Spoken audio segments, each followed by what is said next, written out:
కోటగారితో నాకు దాదాపు 35 సంవత్సరాలు 40 సంవత్సరాల పరిచయం. జంజాల గారి సినిమాలు ఎన్నో చేసాం, చాలా సినిమాలు చేశాను ఆయనతో. ఆయన ఒక ఆర్టిస్ట్ కన్నా ఒక మంచి మనిషి, అందరినీ ఆప్యాయతతో చూసే ఒక అద్భుతమైన గుణం ఉన్న మనిషి.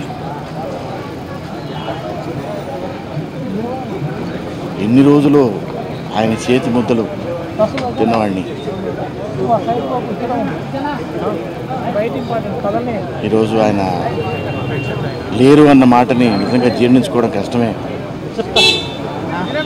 కోట శ్రీనివాసరావు గారు లాంటి గొప్ప నటుడు లేకపోవడం ఇండస్ట్రీకి నిజంగా కొరతే. వారి ఆత్మకి శాంతి కలగాలని, వారి కుటుంబ సభ్యులకి ధైర్యం ఇవ్వాలని ఆ భగవంతుని కోరుతున్నాను. ప్రియమిత్రుడు కోట శ్రీనివాసరావు నాకు దాదాపు 55 సంవత్సరాలుగా పరిచయం ఉన్నాడు. మీ ఇద్దరం అలాగే మా రిజర్వ్ బ్యాంక్ మిత్రులతో కలిసి దాదాపు ఒక 20 సంవత్సరాల పాటు 100 నాటకాలు వేసుంటాం. మీ అందరం కూడా బ్యాంకు మిత్రులం కావడంతో కలిసిమెలిసి ఉండేవాళ్ళం. కోటాలో అప్పుడే నటనలో మంచి స్పార్క్ కనిపించేది. రకరకాల పాత్రలు, సాంఘికం, పౌరాణికం, జానపదం, చారిత్రాత్మకం, ఇలాగా అన్ని రకాల నాటకాలు వేసేవాళ్ళం. రవీంద్ర భారతిలో భావనాచారి గారిని మా రిజర్వ్ బ్యాంక్ ఆఫీసర్ గారి డైరెక్షన్లో దాదాపు 20 సంవత్సరాల పాటు నాటకాలు వేశాం. శ్రీనివాసరావు గారితో అది నా పరిచయం. మీ ఇద్దరం చాలా ప్రియమిత్రులం. అయితే అప్పుడప్పుడు వచ్చి కలుస్తుండేవాడిని, కానీ పాపం ఎప్పుడు కాసేపు కూర్చుని మాట్లాడదాం అంటూ ఉండేవాడు పాపం. అయితే ఇంత సడన్గా వెళ్ళిపోతాడని ఎప్పుడు ఊహించలేదు. చాలా గొప్ప కళాకారుడు. నాకు తెలిసి ఎస్వి రంగారావు గారి తర్వాత అంతటి ప్రతిభ ఉన్న నటుడు నాకు తెలిసి మన కోట శ్రీనివాసరావే. చాలా గొప్ప నటుడిని మన ఆంధ్ర రాష్ట్రం కోల్పోయింది.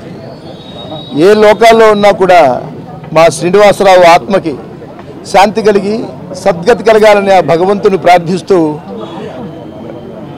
మనసారా కోరుకుంటూ భవదీయుడు శంకరు చిత్రసీమ పరిశ్రమలో తనకంటూ ఒక స్థానం ఏర్పరచుకొని ఈరోజు మనందరికీ దూరం కావడం దురదృష్టకరం. ఏదేమైనా వారి మనశ్శాంతి కలగాలని, వాళ్ళ కుటుంబానికి అందరూ కూడా మనశ్శాంతి ఉండాలని ఆ భగవంతుని కోరుకుందాం. సినీ రంగమే కాకుండా రాజకీయ రంగంలో కూడా వారు రానిచ్చి మా అటువంటి వాళ్ళందరూ కూడా స్ఫూర్తిగా నిలిచిన వ్యక్తి కోట శ్రీనివాసరావు గారు. ఆయన హైదరాబాద్ నగరానికి వచ్చినప్పుడు మొట్టమొదటిసారిగా నా మేయర్ ఎలక్షన్ కానీ ఎమ్మెల్యే ఎలక్షన్స్ కానీ వారు ప్రచారం చేయడం, మృదు స్వభావి, మంచి భాష ఉన్నటువంటి వ్యక్తి, తెలుగంటే వినలేని ప్రేమ, ఆ విధంగా చేసే వ్యక్తి మనందరి దూరం అవడం చాలా దురదృష్టకరం, చాలా బాధాకరం. నమస్కారం. కోట శ్రీనివాసరావు గారు మహానటుడు, మామూలు నటుడు కాదు. ఆయన రాజకీయంగానూ చాలా బ్రహ్మాండంగా పేరు తెచ్చుకున్నాడు. సినిమాల్లో ఆయన వేసే క్యారెక్టర్స్ ఆయనకి పోటీ చేసే వాళ్ళు ఎవరూ లేరు. అంత బ్రహ్మాండే అన్నట్టు ఆయనకి నాకు వెనకమాల గోడే అడ్డాం. మా ఇంటి వెనకమాల ఆయన ఇల్లు. మేము ఎక్కువగా కలుసుకుంటూ ఉంటాం, ప్రతి ఫంక్షన్లోనూ కలుస్తాం. కానీ మరి తప్పదు, ఎప్పటికైనా ఆయన ఆత్మశాంతి కలగాలని ఆయన కుటుంబ సభ్యులకు ప్రగాఢ సానుభూతి తెలియజేస్తూ ఉంటారు. గొప్ప వ్యక్తిని, మంచివాడిని, బ్రహ్మాండమైన నటనతోటి ఆంధ్ర ప్రజలకి, తమిళనాడు ప్రజలకి, ఇంకా చాలా లాంగ్వేజెస్లో నటించి ఎంతోమందిని మెప్పించినటువంటి కోట శ్రీనివాసరావు గారు ఈరోజు లేరు అన్న వార్త నిజంగా చాలా బాధాకరం. తెలుగు సినిమా పరిశ్రమ ఒక మంచి నటుడిని కోల్పోయింది. నాకు లాస్ట్లో అల్లరల్లుడు, ప్రెసిడెంట్ గారి పెళ్ళాం, ఈ సినిమాల్లో ఎక్స్ట్రాడినరీ పర్ఫార్మెన్స్ చేశారు. అసలు ఆ తెలంగాణ భాష కానీ తను ఏ క్యారెక్టర్ ఇచ్చినా, మైథలాజికల్ క్యారెక్టర్ ఇచ్చినా, సోషల్ ఏది ఇచ్చినా సరే బ్రహ్మాండంగా చేసే వ్యక్తి. నిజంగా సినిమా పరిశ్రమకి, తెలుగు సినిమా పరిశ్రమకి చాలా తీరని లోటు.